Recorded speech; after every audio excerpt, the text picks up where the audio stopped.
मित्रकर्ण, आज वास्तव में आपके सामर्थ्य से परिचय हो गया। बिना शस्त्र स्पर्श किए आपने पांचाल के सैनिकों को परास्त कर दिया। आप अद्भुत हैं। सामर्थ्य शस्त्र नहीं मांगता राजकुमार, अवसर मांगता है। आपने जो साहस किया उसके लिए आपको अभिनंदन। ये युद्ध साहस नहीं था मित्र। नहीं राजकुमार, मैं युद्ध की बात नहीं कर रहा हूं। राज्य की मर्यादाओं को तोड़कर सत्य के पक्ष में खड़े रहने के लिए साहस की आवश्यकता होती है। आइए, पधारिए।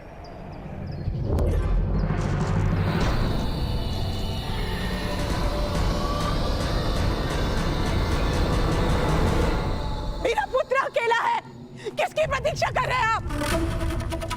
जाइए, उसकी रक्षा कीजिए, सहायता कीजिए। सीमा पार करने का आदेश नहीं है हमें। पर ये हमारी क्या सहायता करेंगे? हमें स्वयं आगे बढ़ना होगा। बढ़ो आगे, बढ़ो।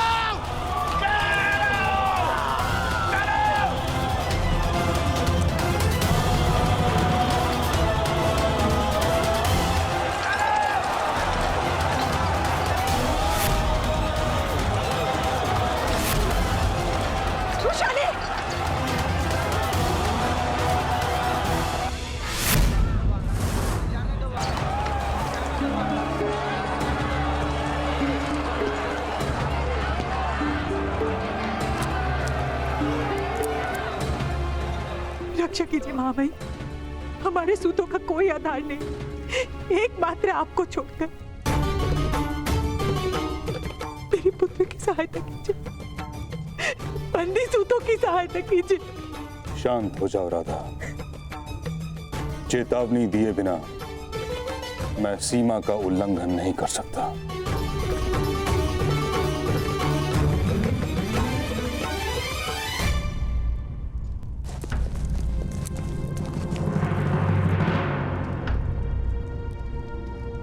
यही राष्ट्र धर्म है। बंदी सूतों को शीघ्र ही मुक्त कराया जाएगा। हस्तिनापुर की प्रजा के रक्षण का उत्तरदायित्व मेरा है।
पितामह, यदि मित्र कर्ण ना होते तो सूतों की रक्षा हो ही नहीं पाती। हस्तिनापुर के प्रत्येक जन की रक्षा होती, किंतु आपने बिना चेतावनी के सीमा का उल्लंघन करके राष्ट्र धर्म का अपमान किया है।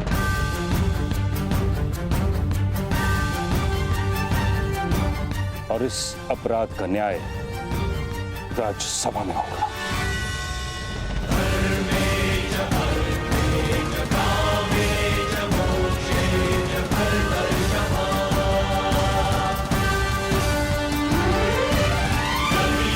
प्रजा के प्राणों पर संकट हो, उस समय राष्ट्र धर्म का विचार करना अधर्म है। महामहिम भीष्म, मौन रहो।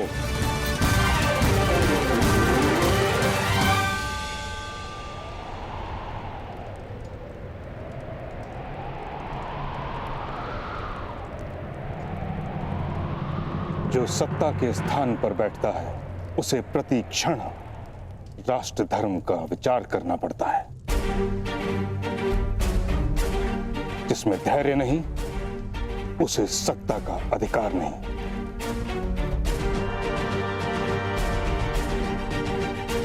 आपके धैर्य का परिणाम यह भी हो सकता था कि इन सूतों की मृत्यु हो जाए। तुम्हारे और राजकुमार दुर्योधन के अविचारी कार्य का परिणाम यह भी तो हो सकता था कि कुरु और पांचाल जैसे दो बड़े राष्ट्रों के बीच युद्ध हो जाता।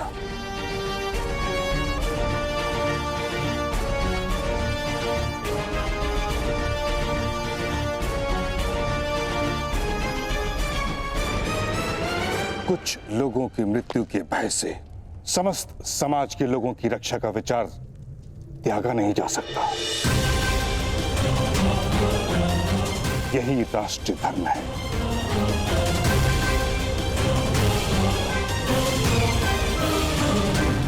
और राष्ट्रीय धर्म बलिदान मांगता है। महामहिम, ऐसा क्यों है कि क्षत्रियों का राष्ट्र धर्म सदैव हम जैसी छोटी जातियों का ही बलिदान लेता है?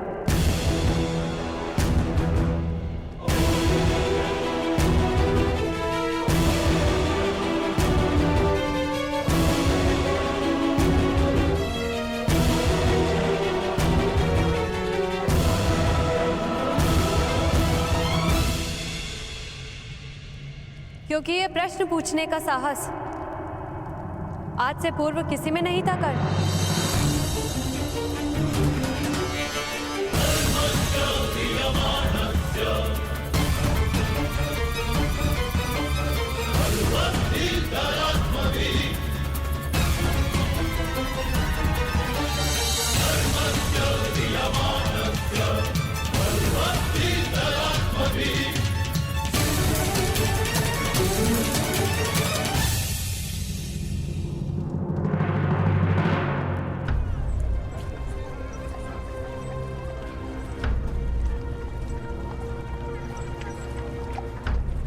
वृषाली उचित कहती, आपसे पूर्व प्रश्न पूछने का साहस किसी में नहीं था और आपसे पश्चात उत्तर जानने का सामर्थ्य भी किसी में नहीं होगा। सूतों को आपके सामर्थ्य की आवश्यकता है भ्राताश्री। मुझ पर माता की इच्छा का बंधन है श्रोण। किंतु माता की इच्छा समाज के हित में नहीं है भ्राताश्री। आपका विवाह पूरे समाज के लिए बेड़िया बन जाएगा भ्राताश्री। आप ही कहते हैं ना कि संघर्ष सदैव बलिदान मांगता है, तो आज आप अपने विवाह का बलिदान दे दीजिए भ्राताश्री।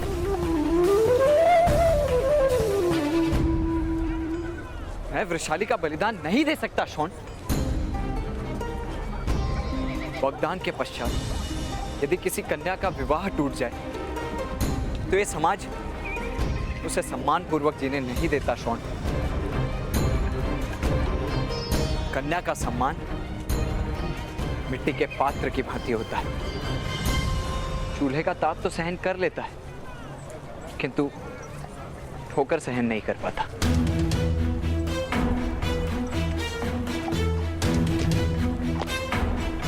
अब ये बंधन नहीं टूट सकता शौन, नहीं टूट सकता। असंभव, तुम मेरे पुत्र से विवाह करने से मना कर रही हो? चली जाओ यहाँ से।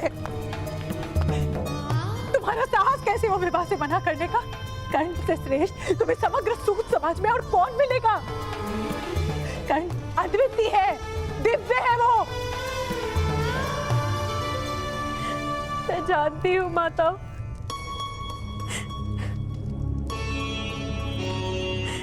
मैं कर्ण का तिरस्कार नहीं कर रही,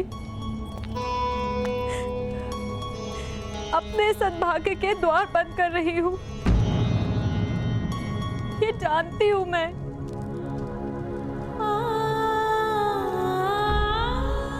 यदि जानती हो तो फिर इस निर्णय का क्या कारण है वृषाली?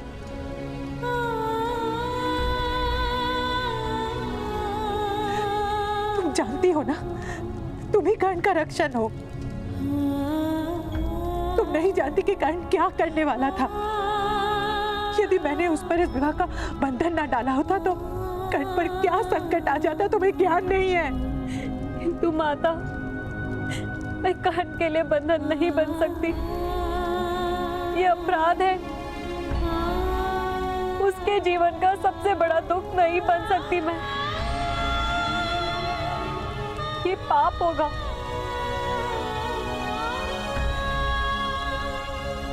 मुझे क्षमा कर दीजिएगा माता।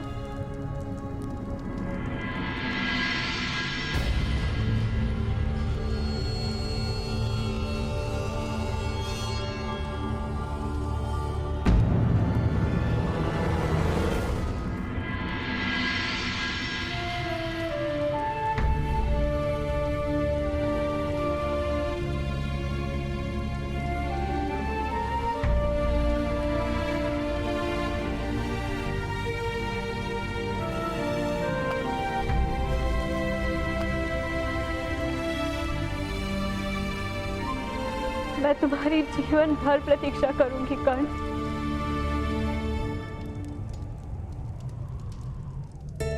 जाओ, लक्ष्य भेद करो।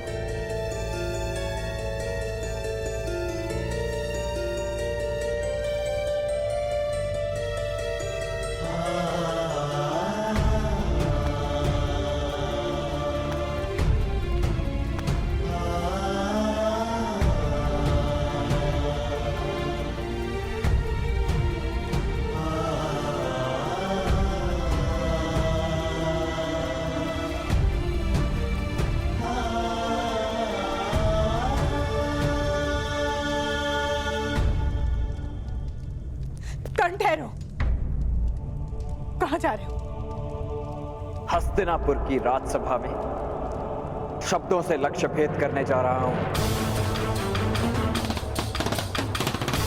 क्षत्रियों के दोहरे सिद्धांत को प्रकट करना मेरा लक्ष्य है।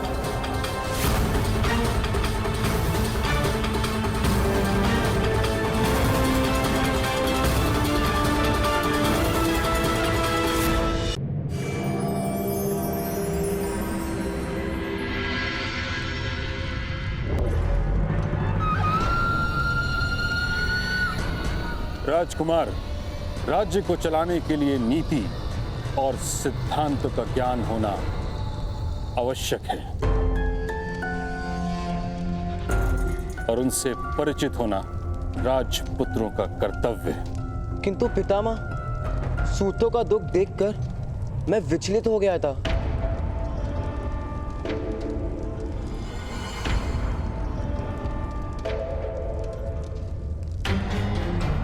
कुछ सूतों का दुख देखकर आपके हृदय में दया उत्पन्न हो गई, ये जानकर संतुष्टि मिली मुझे। किंतु कुछ सूतों के लिए आप दो राष्ट्रों की प्रजा को युद्ध की अग्नि में नहीं झोंक सकते। आपके इस कार्य ने युद्ध का संकट उत्पन्न कर दिया, इसलिए आपको दंड प्राप्त होगा।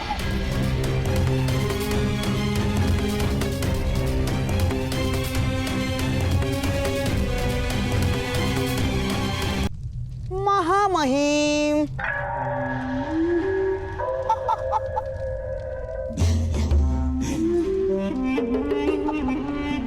राजकुमार दुर्योधन ने प्रजाजनों की रक्षा के लिए राजपुत्र के कर्तव्य का निर्वाह भी किया है महामहिम। तो इस बात के लिए इनको पुरस्कार दिया जाएगा, किंतु ये समय न्याय करने का है। और महाराज, मैं आपसे विनती करता हूं कि आप न्याय करें। किंतु ताचरी, दुर्योधन की शिक्षा दीक्षा अभी नहीं हुई है, उसको दंड किस प्रकार दिया जा सकता है? दंड भी शिक्षा का एक भाग माना गया है। एक राजपुत्र को सामान्य अपराधी के समान राजसभा में खड़ा रहना पड़ रहा है, वो अपमान भी पर्याप्त दंड है ताचरी। मैं राजकुमार दुर्योधन को पुरस्कार के रूप में वरदान देता हूं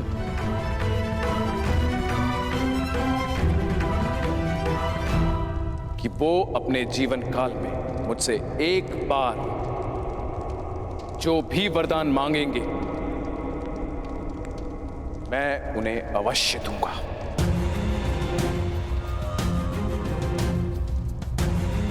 महाराज, आप केवल वही दे सकते हैं जिस पर स्वयं आपका अधिकार है,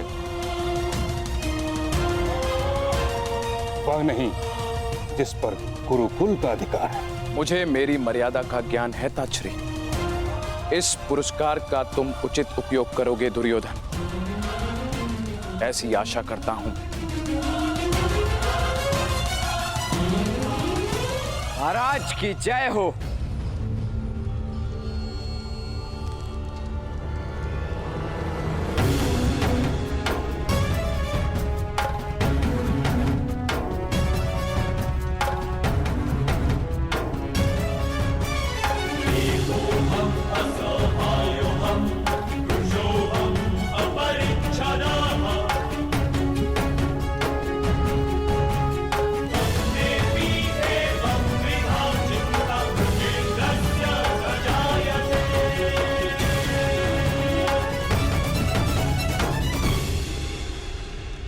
मैं भी अपना पुरस्कार प्राप्त करने आया हूं महाराज।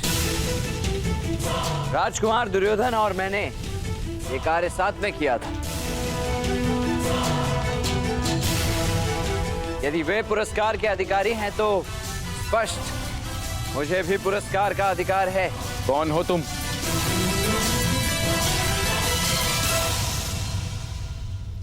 पिताश्री, ये सूत पुत्र कर्ण है।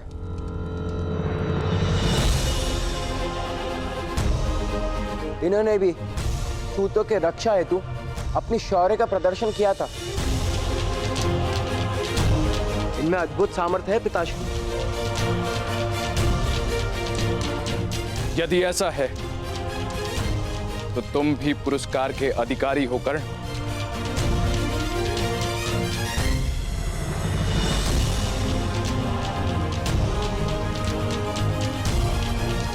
महाराज, जिसे युद्ध करने का अधिकार नहीं, वो दूसरों की रक्षा किस प्रकार कर सकता है?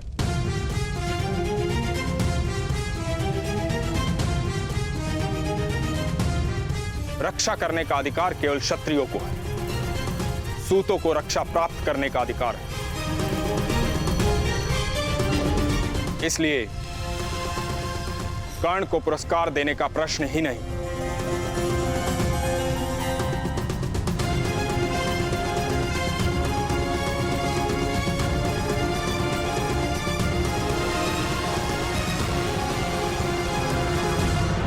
यदि पुरस्कार नहीं तो दंड दीजिए महामंत्री। मैंने भी राजकुमार दुर्योधन की ही भांति बिना आज्ञा लिए पांचाल की सीमा का उल्लंघन किया है।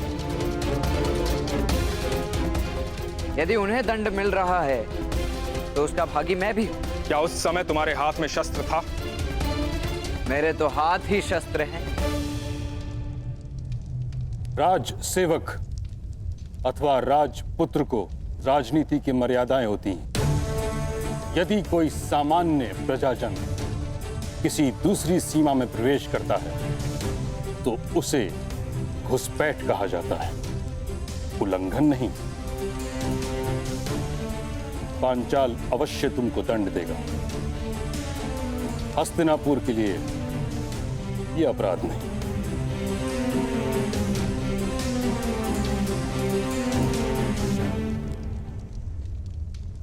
मैं जानता था महामहिम कि इस सभा में ना मुझे पुरस्कार प्राप्त होगा और ना ही दंड।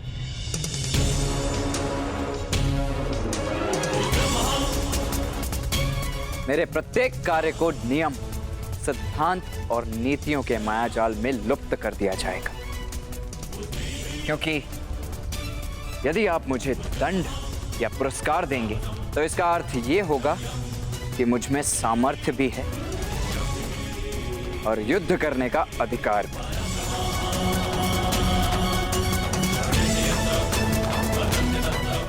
और दोनों ही मेरे अधिकारों की सीमा निश्चित करेंगे। मैं योद्धा बन जाऊंगा और क्षत्रियों की राजनीति ऐसी भयानक भूल कभी नहीं कर सकती। तुम मर्यादाओं का उल्लंघन कर रहे हो। क्षमा कीजिएगा, मर्यादाओं का उल्लंघन वे करते हैं जो मर्यादाओं को मान्य करते हैं। मैं तो आपकी मर्यादाओं को मान्य ही नहीं करता महामहिम। मर्यादाओं का आधार समाज की व्यवस्था पर होता है, तुम्हारी मान्यता पर नहीं। वही व्यवस्था अवश्य भंग होगी शीघ्र ही। वसंत पंचमी के दिन हस्तिनापुर के सर सेनापति और कुरुवंश के श्रेष्ठ योद्धा एक सूत पुत्र के रथ में खड़े नहीं रह पाएंगे।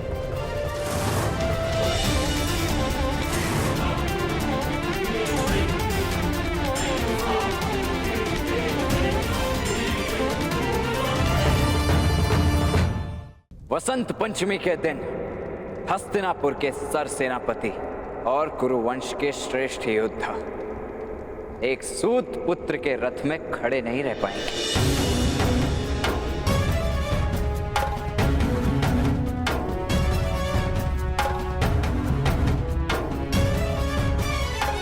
आप तो वचनबद्ध हैं।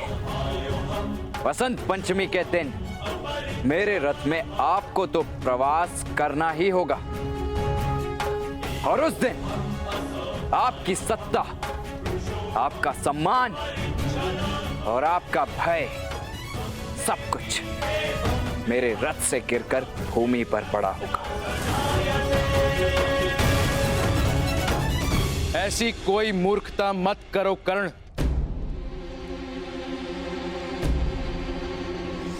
यदि तुमने ऐसा कोई दुराचार किया तो तुम्हें अपना संपूर्ण जीवन हस्तिनापुर के कारागार में व्यतीत करना पड़ेगा। मेरा ही नहीं, सारे नीच समाज का जीवन कारावास में ही व्यतीत हो रहा है महाराज।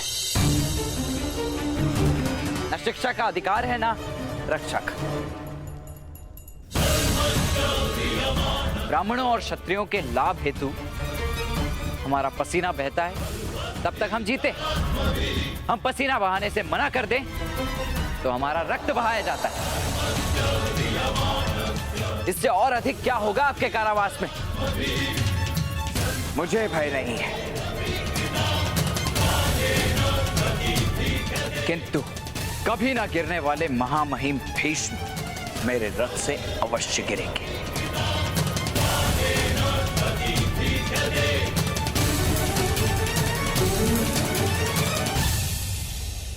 सारा समाज देखेगा कि महामहिम भीष्म भी गिर सकते हैं और क्षत्रियों का शासन भी गिर सकता है।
ऐसा भीषण प्रण लेना उचित नहीं है पुत्र।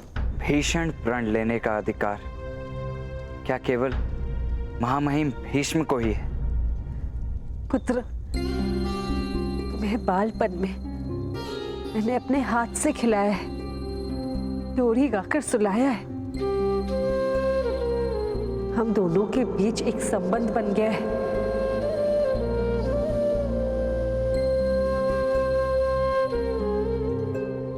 जाने क्यों तुम्हारी ओर एक माता का प्रेम उत्पन्न होता है।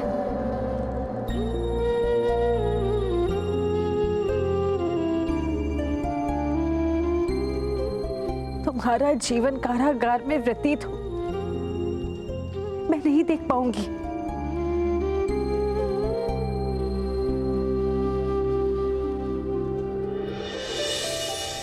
अपने प्रण का त्याग कर दो पुत्र।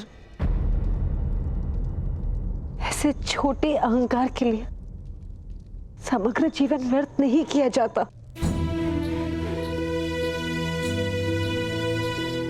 शस्त्रहीन स्वतंत्रताहीन मनुष्य के पास अहंकार ही तो एक संपत्ति होती, वो भी आप छीन रही हैं। किंतु ऐसे दुस्साहस से क्या लाभ प्राप्त होगा पुत्र? मेरे दुस्साहस से परिवर्तन होगा महारानी, और परिवर्तन बलिदान मांगता है। प्रथम बलिदान मेरा होगा, मेरे समाज के लिए।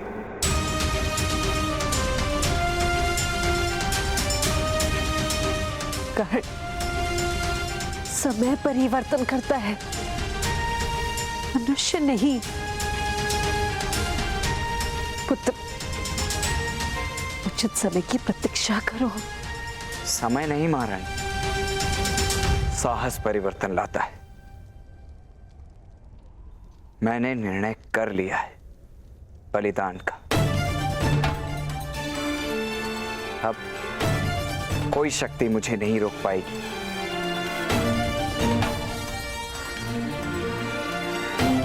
यदि पुत्र के जैसा प्रेम वास्तव में करती तो भय की बेड़ियां नहीं,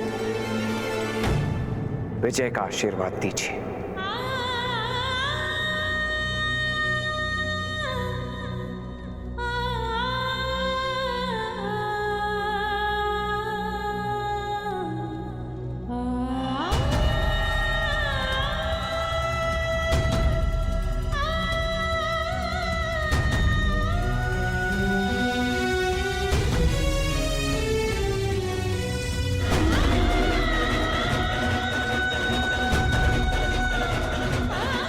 मैं तुम्हें इतना ही आशीर्वाद दे सकती कि जब तक तुम धर्म के पक्ष में हो, विजय तुम्हारे पक्ष में रहेगी।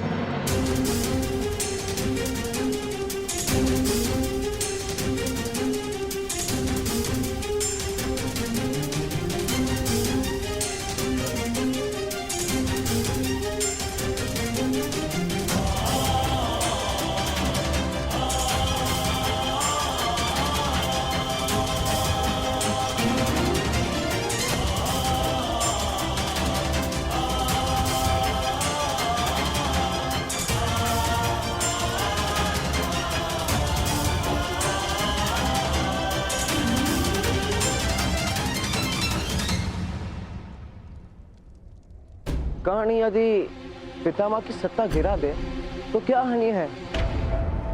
हमारे लिए तो सबसे बड़ी बाधा पितामह ही है ना मामाश्री। दो हानियां हैं पुत्र। एक तो हस्तिनापुर की प्रजा के हृदय से भय चला जाएगा, और बिना भय के शासन कैसे कर पाओगे तुम? हाँ? ना। और दूसरी हानि,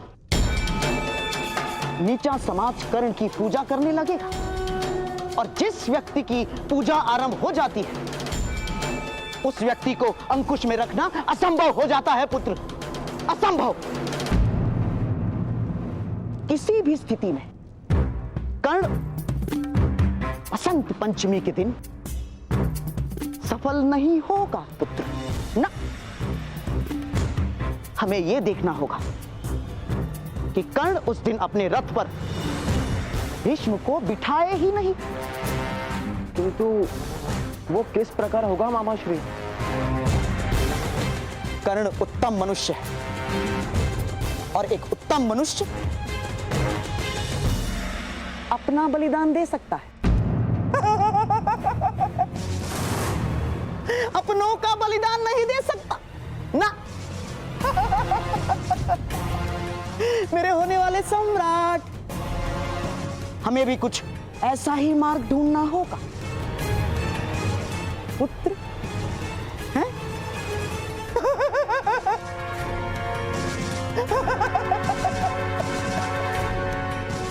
मस्तिष्क को गति दो पुत्र।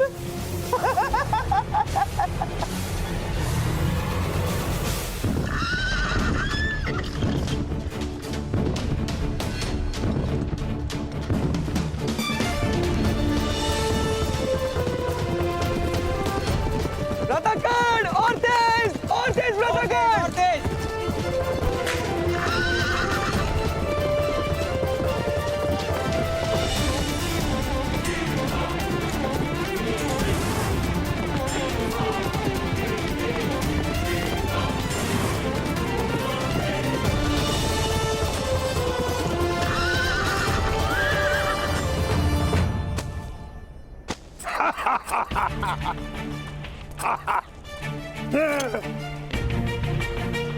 किसी के हृदय में जिज्ञासा है कि कल बसंत पंचमी के दिन महामहिम भीष्म की क्या गति होगी?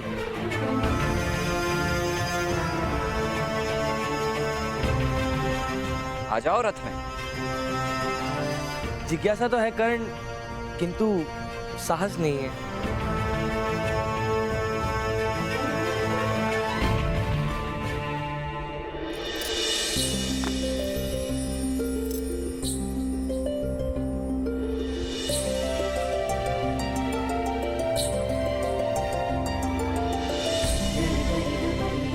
चलिए।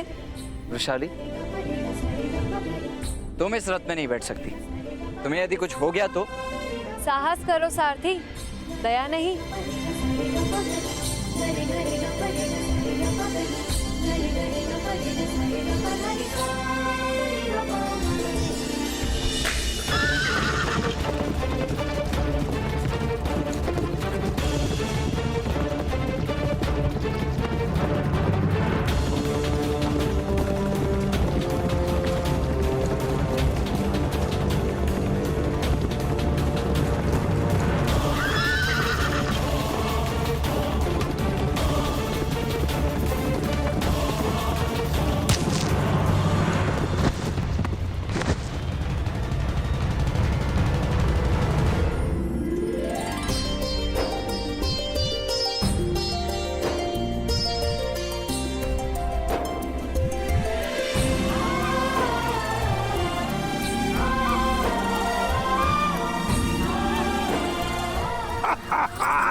उत्तम, अति उत्तम।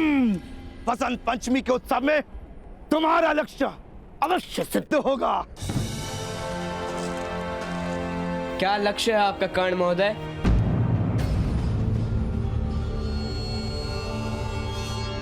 जीवन भर कारागार में रहने का, समग्र हस्तिनापुर को अपना शत्रु बनाने का, या अपने परिवार के स्वप्नों को नष्ट करने का? हमारे लिए तो जीवन ही कारागार है। शत्रुता नियति है और स्वप्न अपराध है।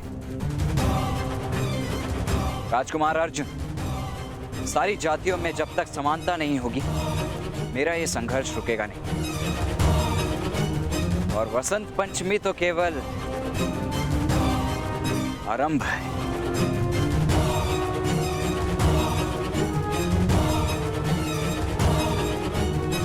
और इसका अंत कौन करेगा?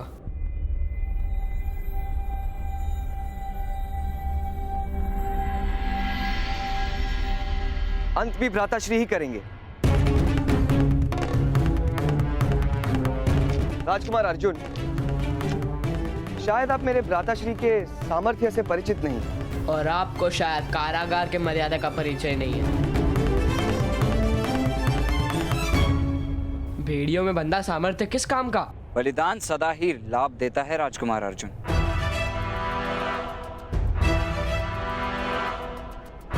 किंतु कर्ण महोदय, बलि बकरे की चढ़ाई जाती है, सिंह की नहीं। कृपा करके पितामह का अपमान मत कीजिएगा। उससे आप ही को हानि होगी और समाज का कोई लाभ नहीं होगा।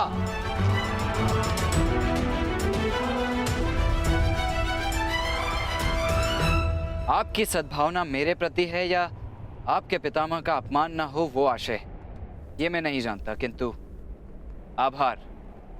परंतु मेरा निर्णय अटल है।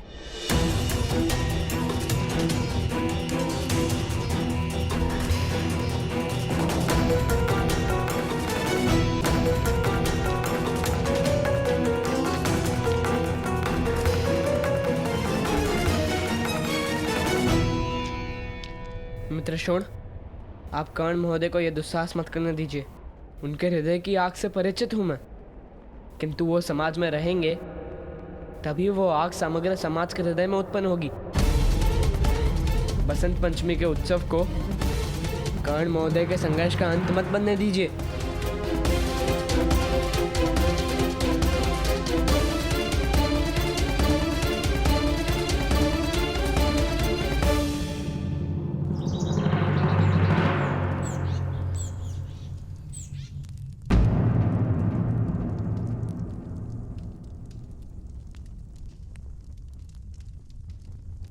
आशीर्वाद दीजिए माता। आज वसंत पंचमी में मैं विजयी रहूं। यदि तुम मुझे दंड दे रहे हो तो मैं इस दंड की अधिकारी हूं। नहीं माता, स्वप्न में भी मैं आपको दंड नहीं दे सकता। माता के चरणों की धूल तो पुत्र के लिए सद्भाग्य है। किंतु ये कार्य करके तुम स्वयं को क्यों दंड दे रहे हो पुत्र? क्या तुम्हें क्रोध है किसी पे? नहीं माता, यदि किसी पर क्रोध है तो वो केवल अपनी परिस्थिति पर है, अपनी निर्बलता पर है। शस्त्र का मोह, अपने लिए सम्मान का मोह भी नहीं। मुझे स्वतंत्रता का मोह है, अपने सूत समाज के लिए, सारी नीची जातियों के लिए।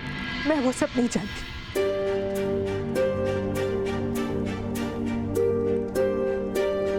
मैं बस तुम्हें सुखी देखना चाहती हूँ पुत्र, यही मेरी आशा है। और मेरी इस आशा को तुम नाश नहीं कर सकते। ये मेरा आदेश है। क्षमा करना माता, तुम्हारा आदेश मानने की इच्छा तो है, किंतु आदेश देने के लिए तुम स्वतंत्र भी तो नहीं। पिता ने आदेश दिया था गृह त्याग का, किंतु महारानी ने उस आदेश को निषिद्ध कर दिया।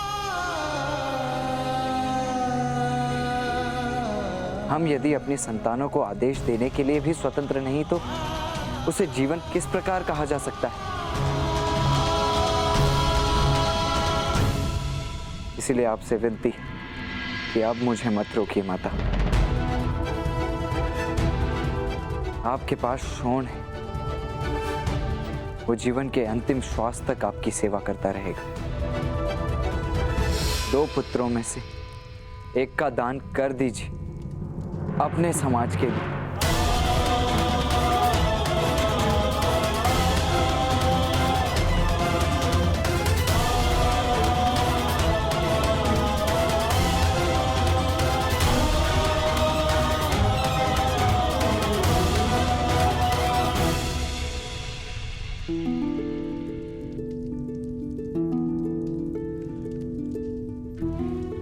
एक माता अपने संतान की बलि नहीं दे सकती है पुत्र।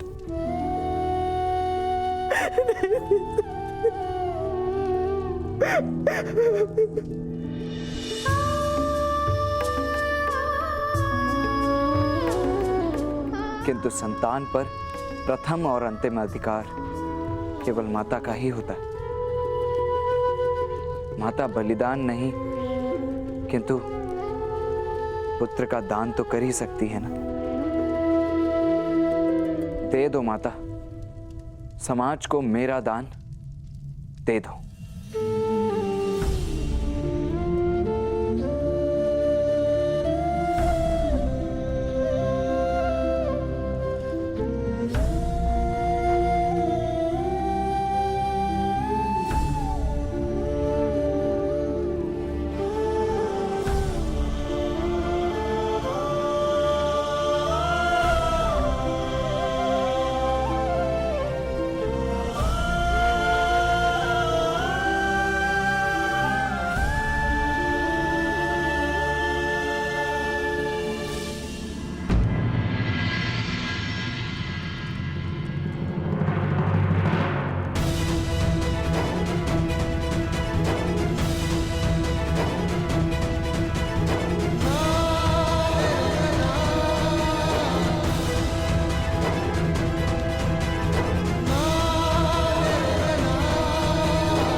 ये वसंत पंचमी का उत्सव बहुत ही महत्व के परिवर्तन लाने वाला है महामहिम।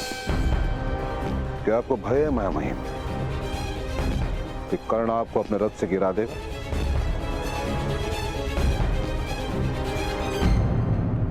यदि मेरी इच्छा हुई तो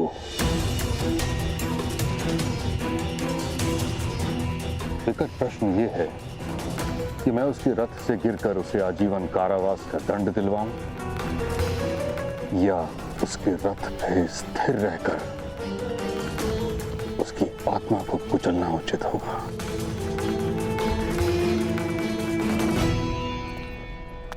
प्रणाम गुरुजी।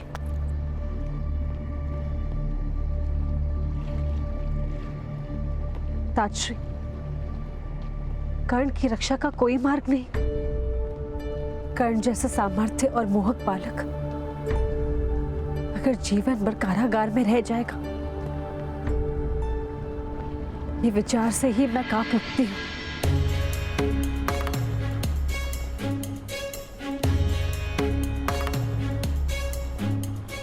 यथार्थ कह रही हो तुम,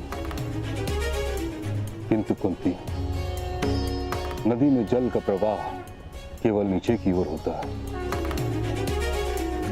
कर्ण के हृदय में जो विष है वो अवश्य उसे विनाश की ओर ले जाएगा।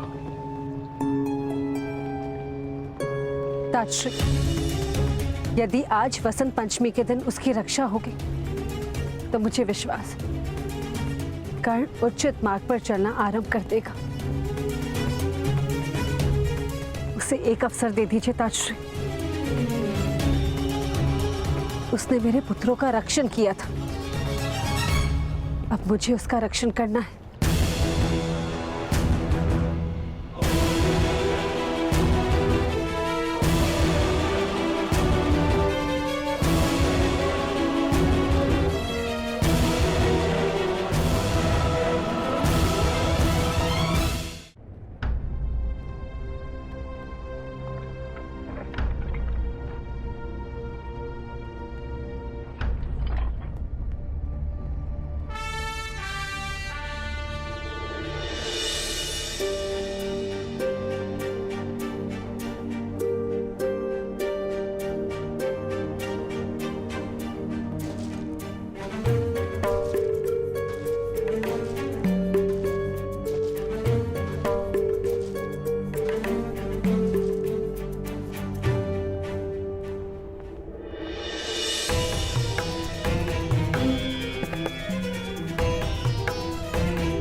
तुम्हारी विजय में ही हमारे सारे समाज की विजय है कर्ण।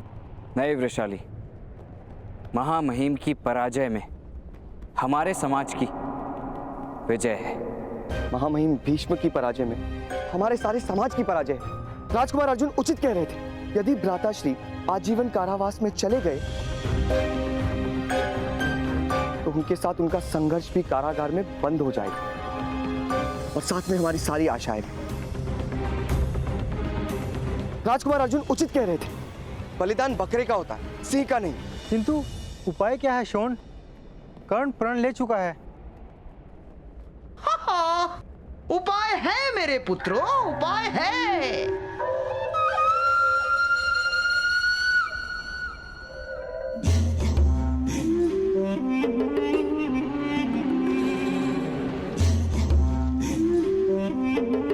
पुत्र शोण, मुझे स्मरण है, सत्य वचन। पुत्र शोण, क्या कोई बकरा नहीं जो सिंह का स्थान ले सके?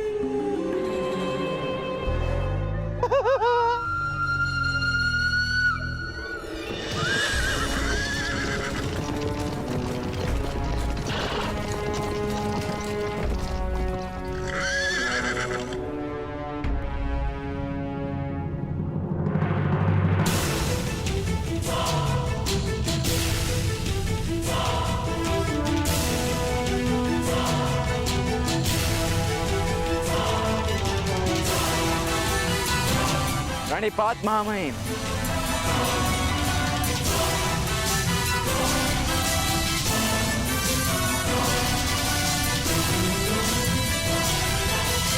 क्या आप परीक्षा हेतु सज्ज हैं महामहिम?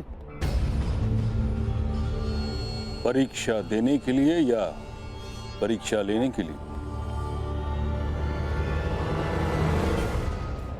जो भी आप उचित समझे, आपका सारथी सज्ज है।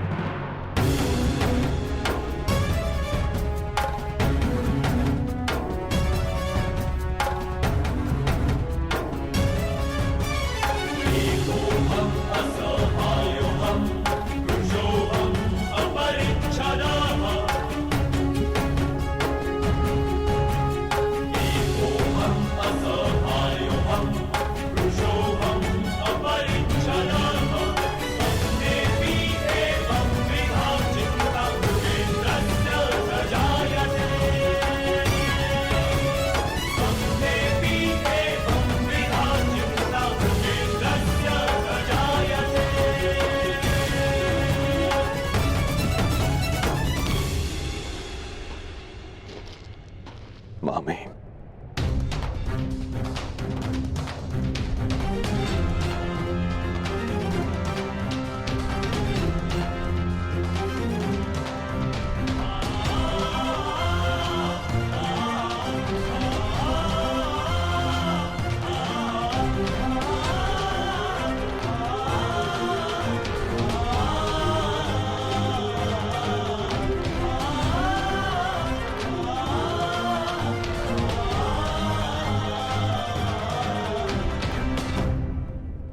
अबुध है मेरा पुत्र, उस पर दया कीजिए। तुम्हारा पुत्र अबुद्ध नहीं है अधिरथ, ना ही दया का अभिलाषी। सम्मान मांगने वाले को दया का दान देना, इससे बड़ी क्रूरता और क्या हो सकती है? तपे हुए लोहे पर प्रहार की आवश्यकता है, उस पर जल छिड़कने से वो टूट सकता है।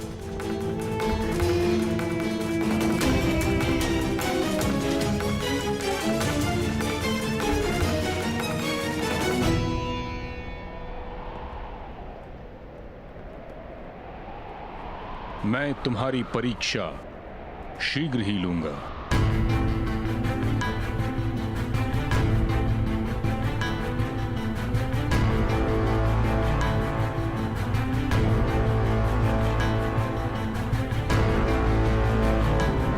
पधारिए गुरुद्रोण।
वसंत पंचमी के पावन पर्व पर मैं हस्तिनापुर की समस्त प्रजा को निमंत्रण देता हूं, उनका इस उत्सव में स्वागत करता हूं।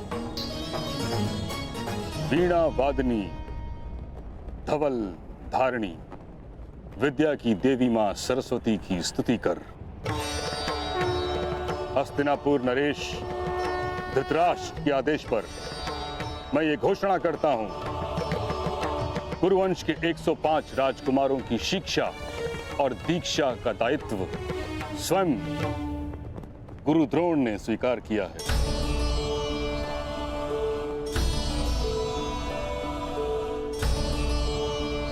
हम आपके बहुत आभारी हैं। गुरु शब्द का अर्थ होता है अंधकार का नाश करने वाला, जो अपने शिष्यों को प्रकाश की ओर ले जाता है।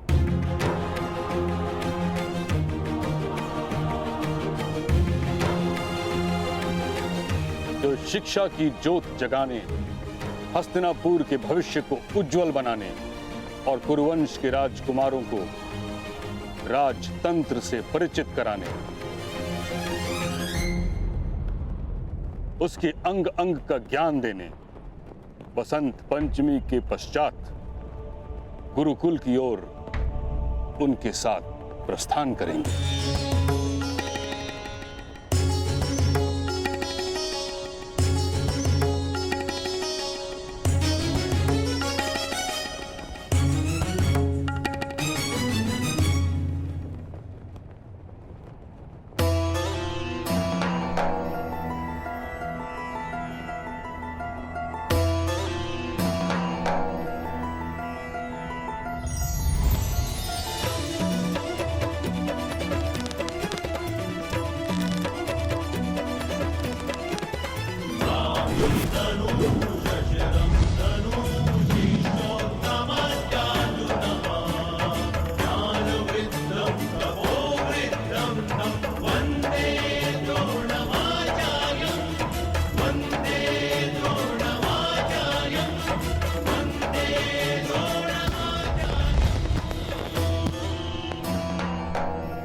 द्रोणाचार्य की, गुरु द्रोणाचार्य की, गुरु द्रोणाचार्य की, गुरु द्रोणाचार्य की, गुरु द्रोणाचार्य की, गुरु द्रोणाचार्य की, गुरु द्रोणाचार्य की, गुरु द्रोणाचार्य की।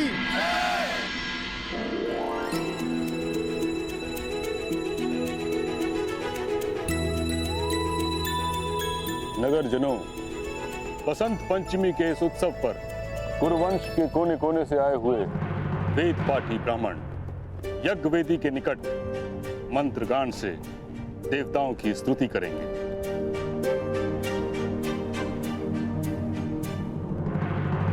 तथा मेरे सारथी अधिरथ का पुत्र कर्ण स्नातक होने की आशा से रथ चलाने की परीक्षा देगा।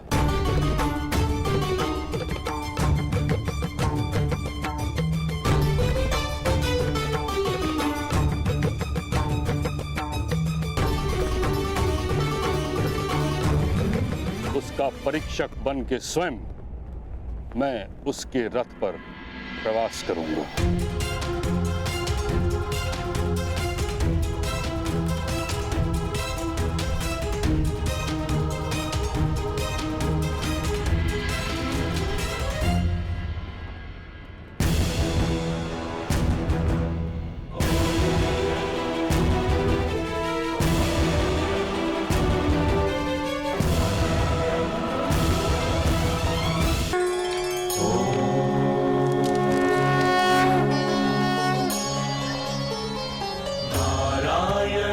नमस्कृत्य नरं चैव नरोत्तमं देवीं सरस्वतीं व्यासं ततो जयमुदीरये।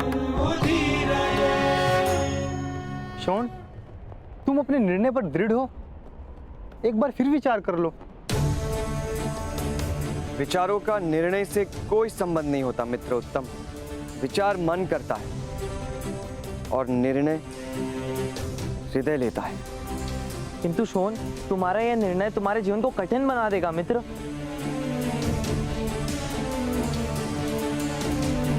नहीं मित्र, मेरा निर्णय मेरी मृत्यु को सरल बना देगा। चलो।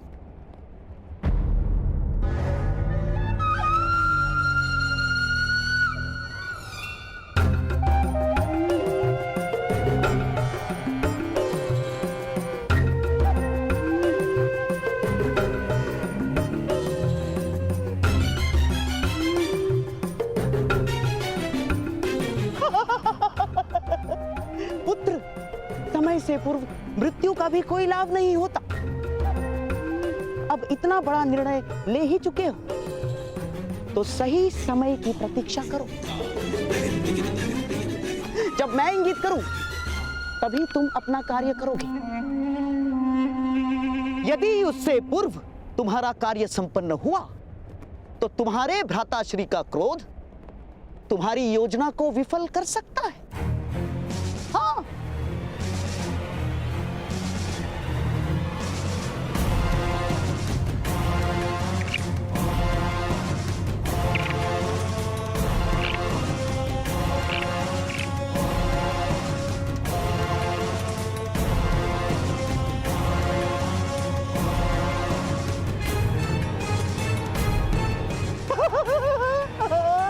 अति उत्तम।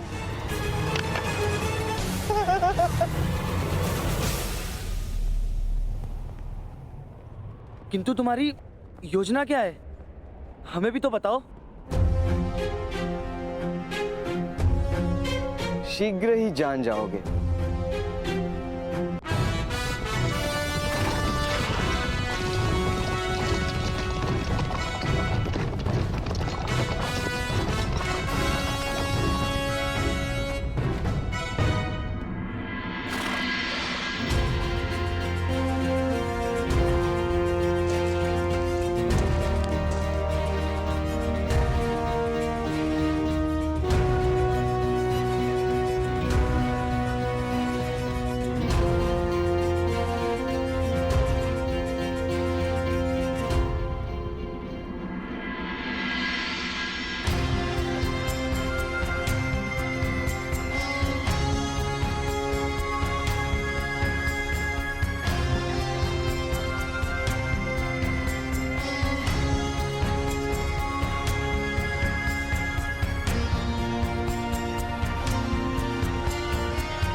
हृदय से लगाने का अवसर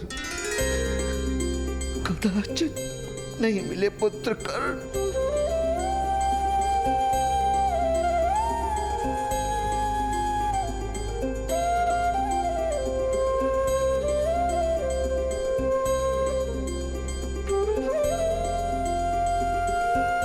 स्मरण है जब हस्तिनापुर में तुम प्रथम बार आए थे, मैंने तुमसे क्या कहा था? आज इस नगर को तुम देख रहे हो, शीघ्र ही ये सारा नगर तुम्हें देखेगा। नगर जन तुम्हें देखकर कहेंगे, देखो वो जा रहा है अधिरथ पुत्र कर्ण।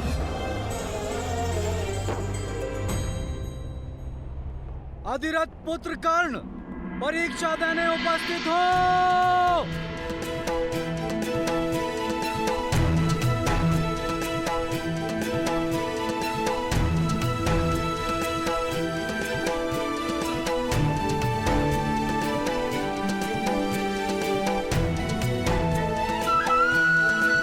जाओ अधिरथ पुत्र कर्ण, परिवर्तन तुम्हारी प्रतीक्षा कर रहा है। जाओ।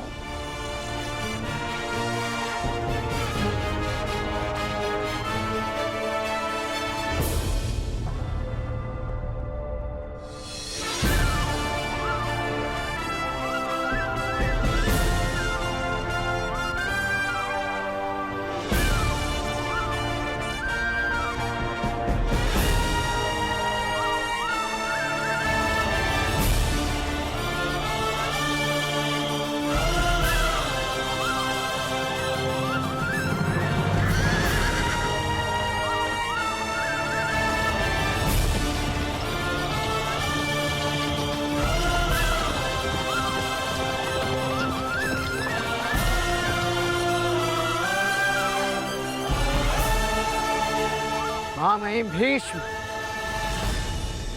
गणिपाल, मैं परीक्षा देने हेतु सज्ज हूं।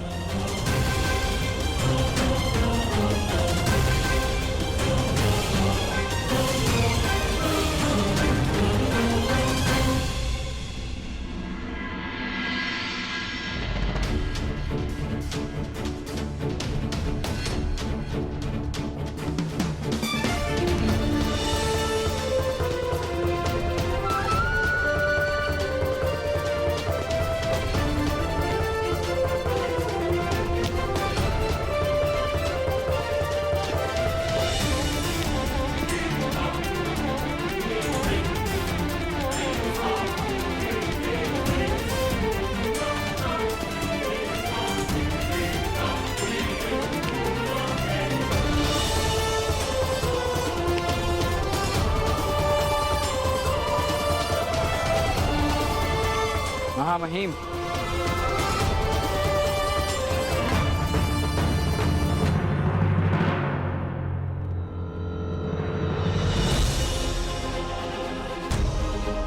क्या मुझे परीक्षक के चरण स्पर्श करने का अवसर मिलेगा?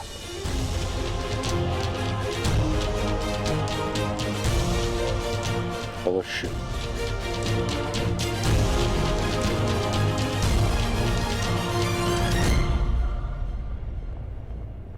मैं आपको वचन देता हूं महामहिम कि आज मैं जो भी करने जा रहा हूं, मैं आपके प्रति कोई दुर्भावना नहीं। आप सदा मेरे लिए पूज्य हैं। हस्तिनापुर की परंपरा और व्यवस्था यदि आपके सम्मान का प्रतीक नहीं होती तो मैं आपके अपमान का प्रण कभी नहीं लेता। जानता हूं पुत्र, मैं तुम्हारे विचारों से सहमत नहीं, किंतु तुम्हारे हृदय की भावना की प्रशंसा करता हूं।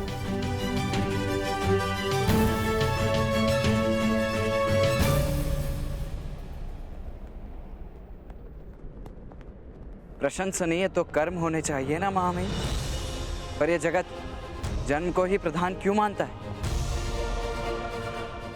कर्म मनुष्य को सम्मान दिलाता है, उसे शीर्ष तक पहुंचाता है। फिर जन्म जो हमारे हाथ में ही नहीं है, उसे क्यों आधार माना जाता है? मैं आज इस संसार को दिखा दूंगा कि मनुष्य अपने जन्म से नहीं, अपने कर्म से जाना जाता है।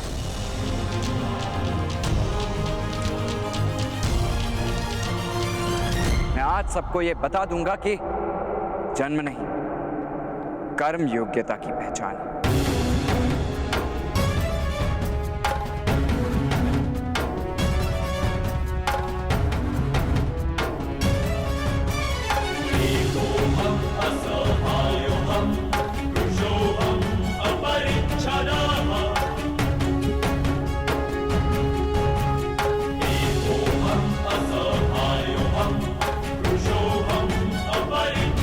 रथ में विराजिए महामहिम।